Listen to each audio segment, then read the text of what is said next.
Hey guys, so we're working on Jeremy's Tundra and just wanted to show you the level that we go to. So Hondo made this bracket. So this is the original battery hold down. So he made this bracket, and what it does is it fits around the battery strap and onto the stock bolt. So what he's gonna do is he's gonna mount our fuse holders here and here, and there'll be one nut that secures that. So if you ever do have to change the battery, you're gonna be able to remove the one nut, remove the entire assembly, put the entire assembly back, and put the nut back on. So it's a way to secure the fuse holders, but still keep it serviceable. So this is the way we do our speaker install. So it's the only way we'll do it. So there's a lot of shops that will do it using, and again, it's not wrong per se. This is just, we prefer this because we believe that we'll get the best possible outcome doing it this way. So we prefer to machine our own composite adapters. There are adapters that you can buy from other companies. The only thing is it's a really thin plastic. I mean, at most it's about 1/8 of an inch thick.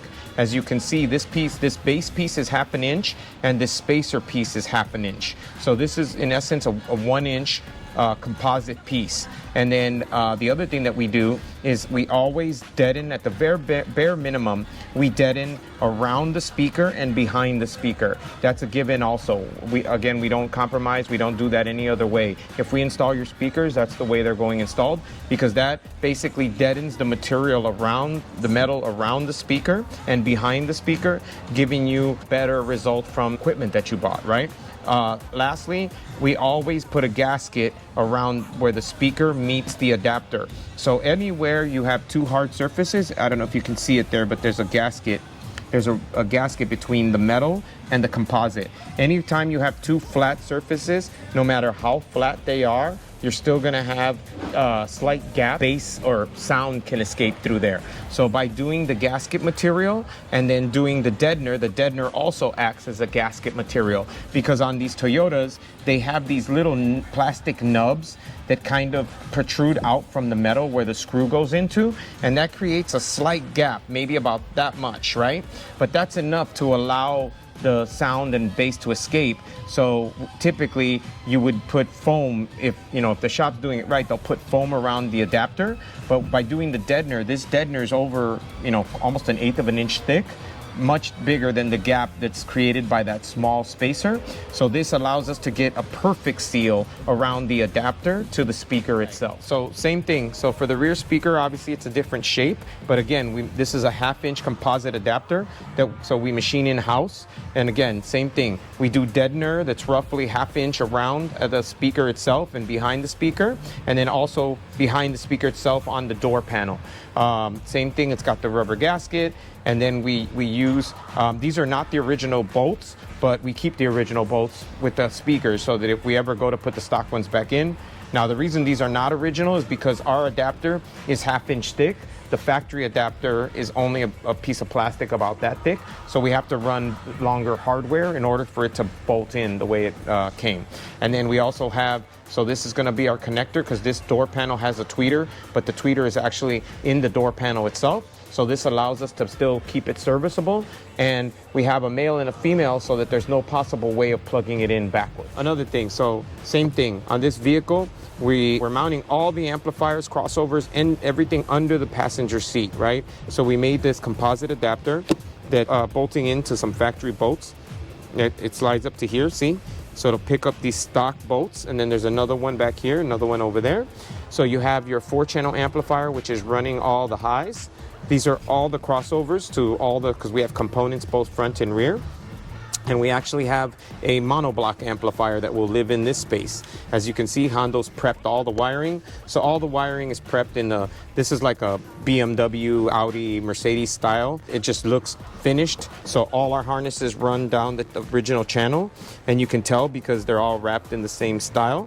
So as far as our grounding, we always use we either use a factory bolt or we use what's called a riv nut or a plush nut. Basically, it's a threaded insert that we put into the body.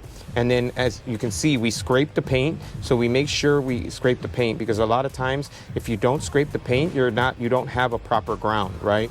So by scraping the paint, it allows us to put the terminal directly body to body, and then there's a bolt, and now it's bolted, so it's not just screwed in with like some self tappers or some drywalls.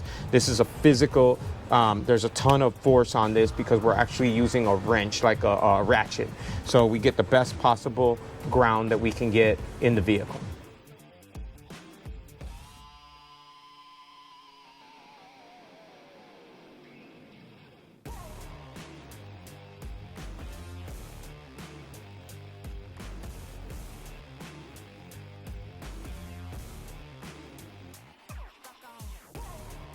So as far as the tweeter goes, so typically there's a 3.5 in here. We're putting our Focal tweeter in here to keep the look original. So we milled this composite adapter, and it uses the factory hardware. So the tweeter mounts into our adapter, and then our adapter bolts into the vehicle. The nice thing about that is if the client ever decides to get rid of it, we can unbolt it, remove it, drop the stock one back in. And we just wanted to show you this enclosure. So we have 2 Audio Mobile 12-inch Encore woofers. I mean, these woofers are just amazing. The carbon fiber, the red stitching, I mean, they're just phenomenal. They work in really small enclosures and they take a ton of power. Also on this one, we have our logo etched into it. So it's, you know, our established date and just something to dress it up a little bit. All right, I'd like to thank Jeremy and his family very much. They came from about 1.5 hours to 2 hours away. So that's a long trip because they had to come drop the truck off, go home, wait, and then come back, and now they got to take the long drive home. Now, the only cool thing is the long drive home should be much more enjoyable because the stereo system and the display and everything is fantastic. So just again, special thanks to you guys. I really appreciate it. Thank you guys so much for allowing us to do this for you, and hope you enjoy. If you... All right, you ready? Yeah.